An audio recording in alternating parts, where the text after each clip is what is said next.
HOA patrol officer climbed my ranch fence so Grandpa electrified it. The patrol officer's whistle pierced the evening air like a bullet, shrill and unyielding, as if she thought it could bend the very dust of our ranch to her will. Grandpa, chewing his last straw of patience, muttered, "City folk and their clipboards gonna learn today."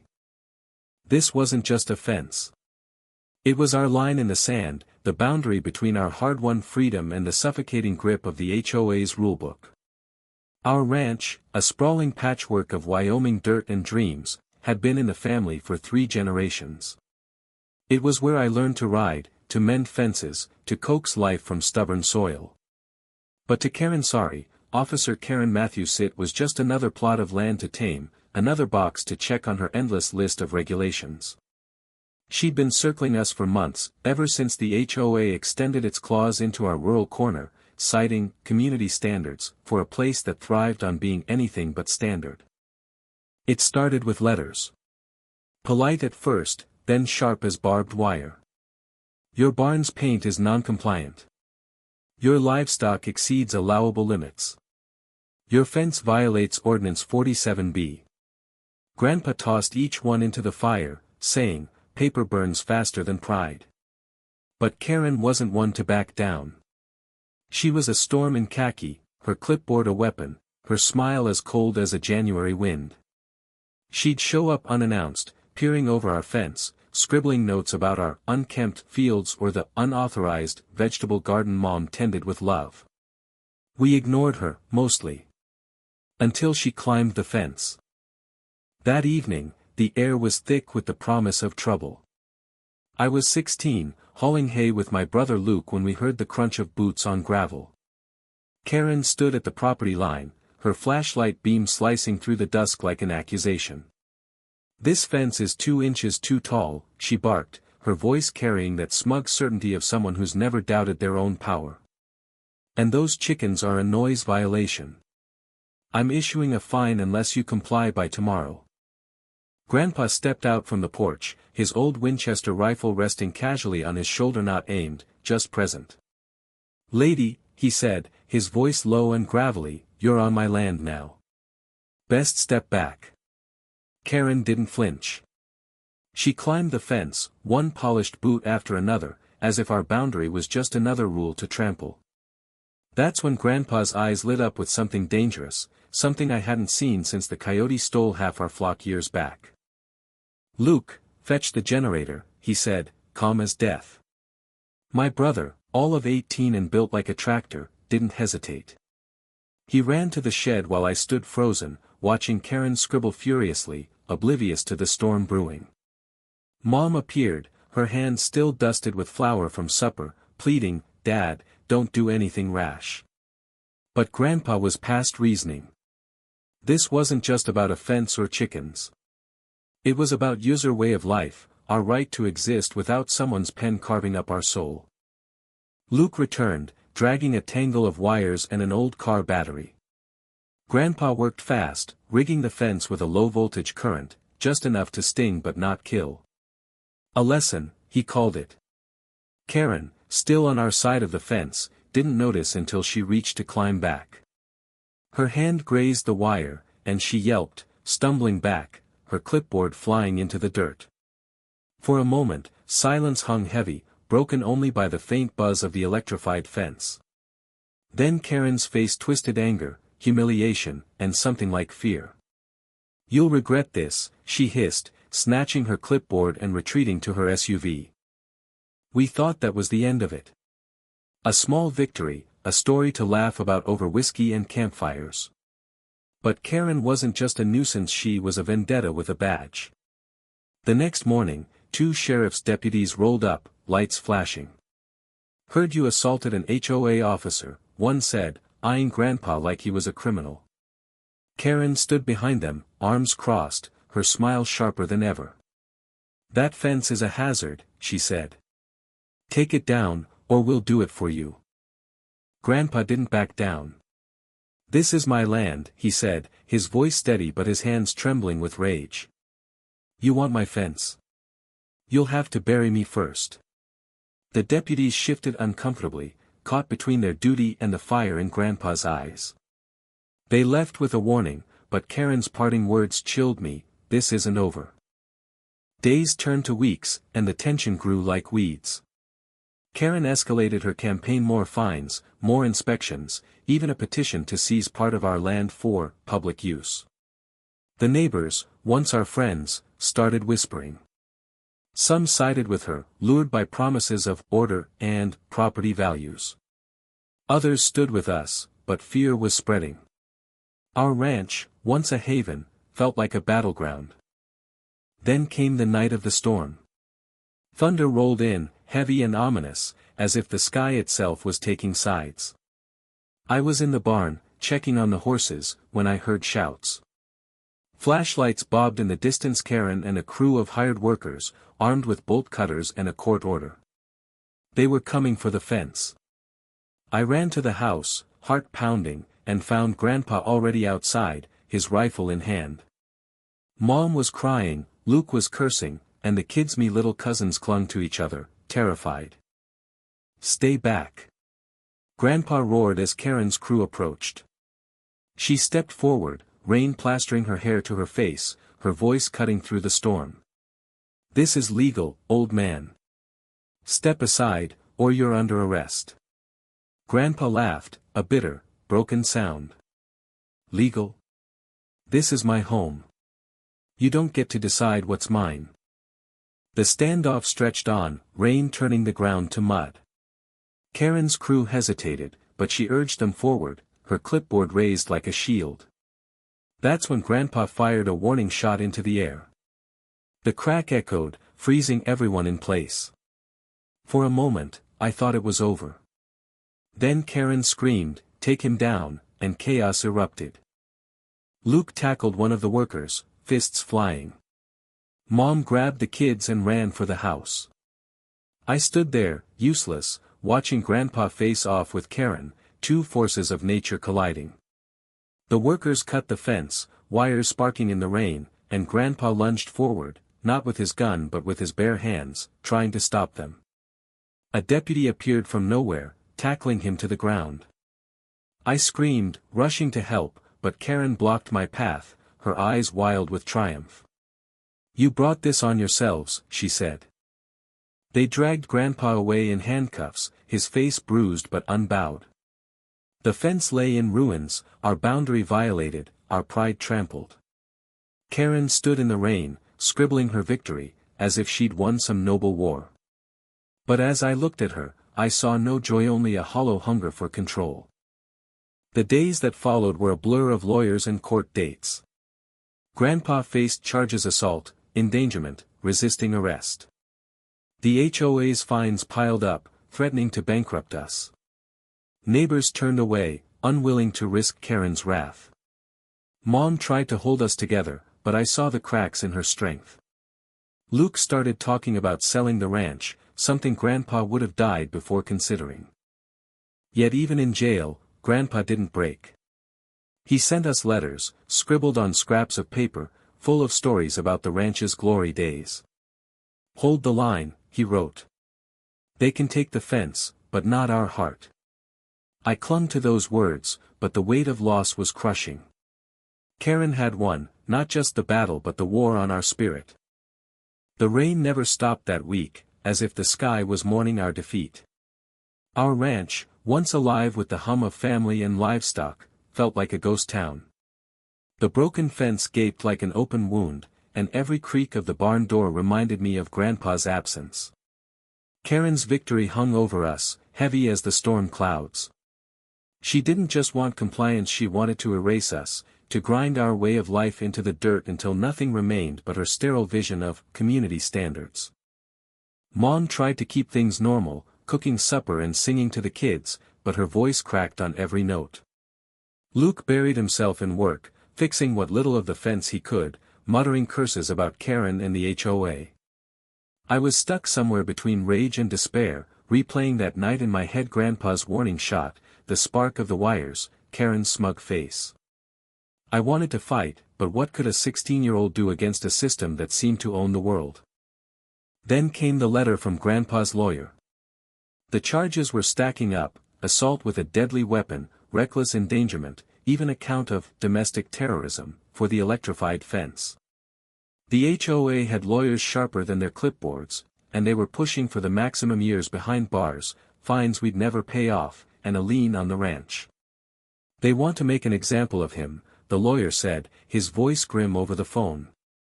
But your grandpa's not helping. He won't plead guilty, won't compromise. Of course he wouldn't. Grandpa was a mountain, unyielding even when the world tried to carve him down. But that stubbornness was a double-edged sword. The lawyer warned us that a trial could drag on for months, draining what little savings we had. Mom's face went pale as she hung up, her hands trembling as she clutched the phone. We might lose everything, she whispered. Luke slammed his fist on the table, startling the kids.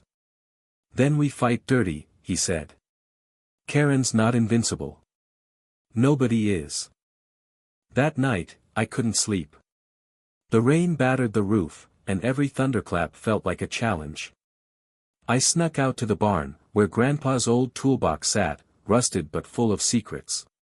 Inside, I found his journal, a leather-bound relic filled with his scratchy handwriting.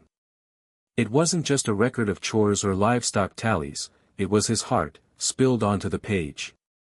Stories of fighting off land grabbers in the 70s, of outsmarting coyotes, of building this ranch from nothing with Grandma before she passed. One line hit me hard: freedom ain't free if you don't defend it. Hold the line, no matter the cost. I read until dawn, my resolve hardening. Grandpa wasn't just fighting for himself, was fighting for us, for the dirt under our boots, for the right to live unshackled. I showed the journal to Luke, and something shifted in him too. We're not selling, he said, his voice steady for the first time in days. We'll fight like Grandpa would. Our first move was to rally the neighbors. Not all of them had turned against us, some were just scared, caught in the HOA's web of threats and promises. We invited them to the ranch, a risky move with Karen's spies everywhere. Old man Jenkins came, his face weathered as the hills, along with the Martinez family, who'd lost half their orchard to HOA beautification rules. Even Mrs. Callahan, who'd once called Karen reasonable, showed up, her lips tight with regret. We're not just fighting for our ranch, I said, standing on a hay bale to be heard. It's about all of user homes, our rights. Karen's not the law. She's just a bully with a clipboard. Jenkins nodded, and Mrs. Martinez wiped away a tear. By the end, we had a plan, not a clean one, but a desperate one. We'd expose Karen, dig up dirt on her precious HOA, and turn her own rules against her. Luke took the lead, using his old laptop to scour public records. He found complaints against the HOA buried in county files, shady fines, forged signatures, even rumors of kickbacks from developers eyeing rural land like ours. I hit the ground, talking to neighbors, collecting stories of Karen's overreach, the Wilsons' dog seized for excessive barking, the Parkers' shed demolished for non-compliant paint. Each story was a brick in our case, but we needed Maury, a smoking gun, to bring her down. Meanwhile, Karen tightened her grip. She showed up daily, now with a private security goon in tow, inspecting our land like a general claiming territory. Once, she caught me repairing the fence and smirked. You're wasting your time, kid. This place'll be a strip mall by next year. I wanted to scream, to throw the hammer in my hand, but Grandpa's words echoed, hold the line. So I stared her down, silent, until she walked away. The breakthrough came from an unlikely source, Mrs. Callahan. She'd worked at the county clerk's office before retiring and still had friends there. One night, she slipped us a folder, her hands shaking. Don't tell anyone I gave you this, she whispered. Inside were emails between Karen and a developer named Hargrove, outlining a plan to rezone our land for commercial use. The HOA's fines were a sham, a way to bankrupt us and force a sale. Karen wasn't just a control freak, she was a cog in a bigger machine, one that saw our ranch as dollar signs. We had our weapon, but using it was dangerous. Luke wanted to leak the emails to the local paper, but Mom hesitated. If we do this, there's no going back, she said. They'll come for us harder. She was right. Hargrove had deep pockets, and Karen had the law on her side. But doing nothing meant losing Grandpa, the ranch, everything. So we decided to fight fire with fire. The plan was simple but bold: a public showdown at the next HOA meeting.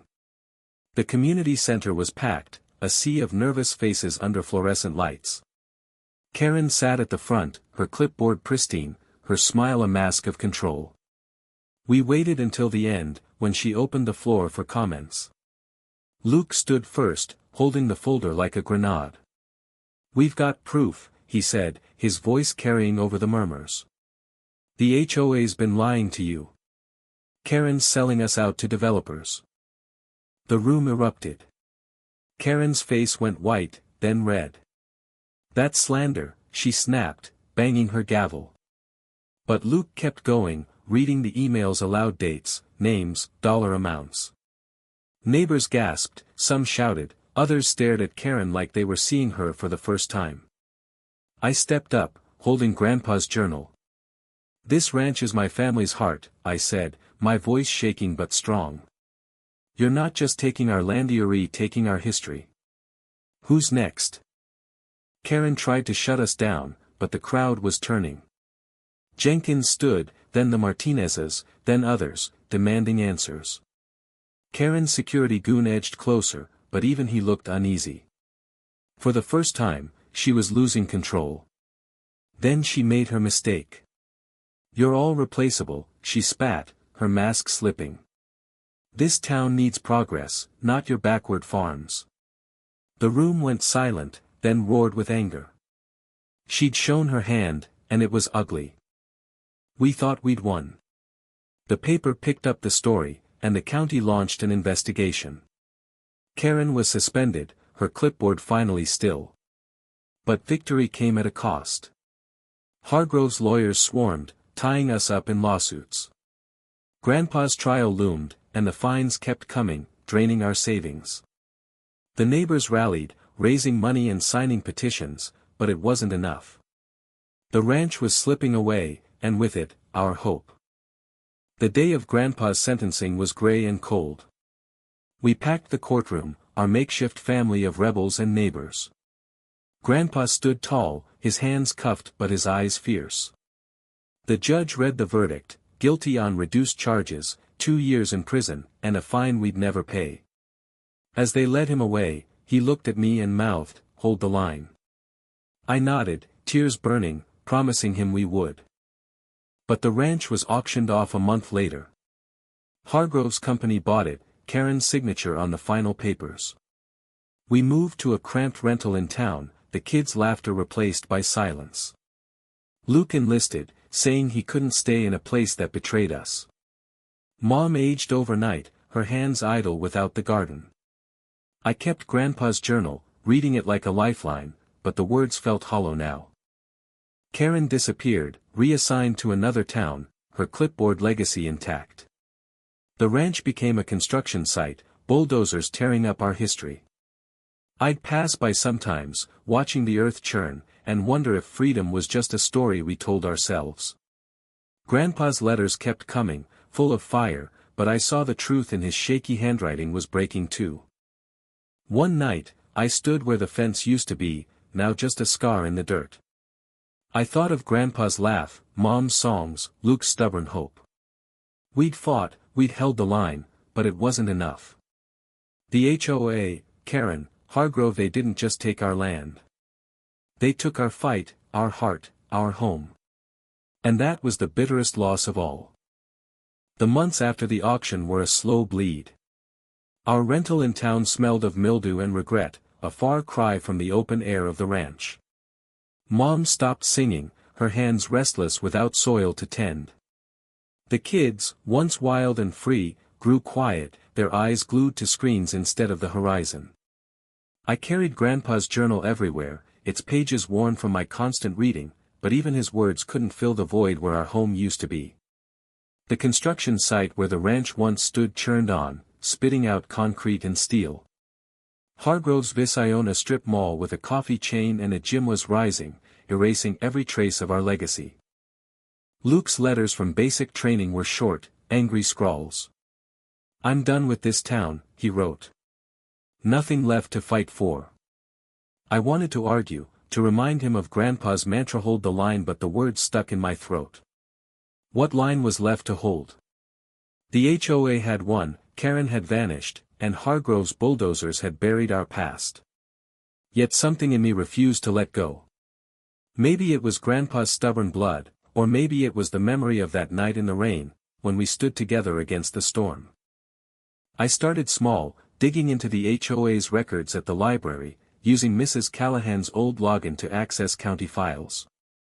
The investigation into Karen's emails had stalled. Hargrove's lawyers were too slick, burying evidence in red tape.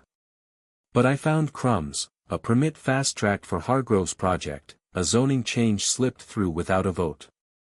It wasn't enough to undo the auction, but it was a spark. I shared it with Jenkins and the Martinezes, who were still stinging from their own losses. "We can't get the ranch back," I said, "but we can make them pay." The plan grew from there, reckless and raw. We'd hit Hargrove where it hurt, his reputation. The local paper, hungry for a follow-up, agreed to run a story if we could get hard proof. Mrs. Martinez knew a clerk who'd seen Hargrove bribe a councilman at a golf course. Jenkins had a cousin in the state auditor's office, willing to flag irregularities in the HOA's finances. I took the lead, fueled by sleepless nights and Grandpa's journal. At 16, I was no lawyer, but I had rage and time, dangerous weapons in their own right. We worked in secret, meeting in Jenkins' barn to avoid Karen's old spies. The HOA was still active, now led by a new officer who was less brazen but just as ruthless. They'd moved on to other targets, finding the Parkers for their mailbox height and threatening the Wilsons' orchard. But we were building a case, piece by piece. The clerk slipped us a recording of Hargrove boasting about greasing palms to get our land. Jenkins' cousin found a trail of misreported HOA funds, funneled to Hargrove's campaign donors. It was messy, incomplete, but it was enough to make noise. The night before we sent the evidence to the paper, I visited Grandpa in prison. He looked smaller, his fire dimmed by concrete walls, but his eyes still burned. "You're fighting," he said, reading my face. "Good. Don't let M sleep easy." I told him about the plan, the evidence, the hope of exposing Hargrove. He gripped my hand through the glass. "Whatever happens, you held the line. That's enough." I wanted to believe him, but the weight of our loss said otherwise. The story hit the front page on a Sunday: "Developer's dirty deal, HOA scandal exposed." The town exploded. Protests erupted outside the community center, neighbors chanting for justice. Hargrove's face was plastered across local news, his smug grin faltering in grainy photos. The HOA's new officer resigned, and the county launched a new investigation, this time with teeth. For a moment, it felt like victory, like we'd clawed back some piece of what was stolen. But Hargrove was a snake, and snakes don't die easy. His lawyers spun the story, blaming rogue employees and clerical errors. The protests fizzled as winter set in, and the town's anger cooled to apathy. The strip mall opened, its neon lights mocking the fields where our cattle once grazed. I walked by it once, seeing families sip overpriced coffee where Mom's garden used to bloom. The wooden signpost from our fence was gone, replaced by a "Now Open" banner. It felt like a final slap. Grandpa got out after 18 months, his sentence cut for good behavior. We picked him up in Luke's old truck, now back from training and harder around the edges. Grandpa stepped into the sunlight, thinner but unbowed, his first words a gruff, "Where's my hat?" We laughed, but it was hollow. The ranch was gone, and so was the fire that once held us together. We drove to the rental, where Mom had cooked a feast, but the table felt too small without the sprawl of our old kitchen. That night, Grandpa sat me down. "You did good, kid," he said, his voice rough with pride. "But this fight ain't about winning. It's about standing." I nodded, but the truth was bitter. Standing hadn't saved the ranch. It hadn't stopped Karen or Hargrove. It hadn't kept Luke from drifting or Mom from breaking. I wanted to ask what it was all for, but Grandpa's eyes held the answer. It was for us, for the stubborn spark that refused to die. Months later, I got a package from Mrs. Callahan. Inside was a piece of our old fence post, the one with the handwritten sign, "Trespassers beware, ranch rules." She'd salvaged it before the bulldozers came. I held it, feeling the rough wood under my fingers, and something broke loose inside me. Not hope, exactly, but a kind of clarity. The ranch was gone, but its spirit wasn't. It lived in Mom's quiet strength, in Luke's rare smiles, in the journal I still read every night. We moved on, piece by piece. Luke got a job fixing tractors, his hands finding purpose again. Mom started a community garden, teaching kids to plant seeds in borrowed soil. I kept digging, writing letters to the state, pushing for tighter laws on HOAs. Hargrove's empire took a height, a few permits revoked, a fine he'd barely feel, but it was something. Karen never resurfaced, her name a ghost in town gossip. Some said she'd moved to another state, still clutching her clipboard. I hoped she'd learned something, but I doubted it. The final blow came quietly, on a spring evening. I was accepted to a college out of state, a scholarship for kids from displaced rural communities. It was a chance to start over, but it meant leaving Mom, Luke, and the shadow of the ranch. As I packed, I found Grandpa's journal again, its last page blank. I wrote one line, "We held the line, but the line moved." It felt true, and it hurt. Grandpa died a year later, a heart attack in his sleep. We buried him on a hill overlooking where the ranch used to be, now a sprawl of asphalt and chain stores. The neighbors came, even ones who'd turned away, and we sang Mom's old songs under the stars. It wasn't closure, there's no closing a wound like that, but it was enough to keep going. The strip mall still stands, a monument to our loss.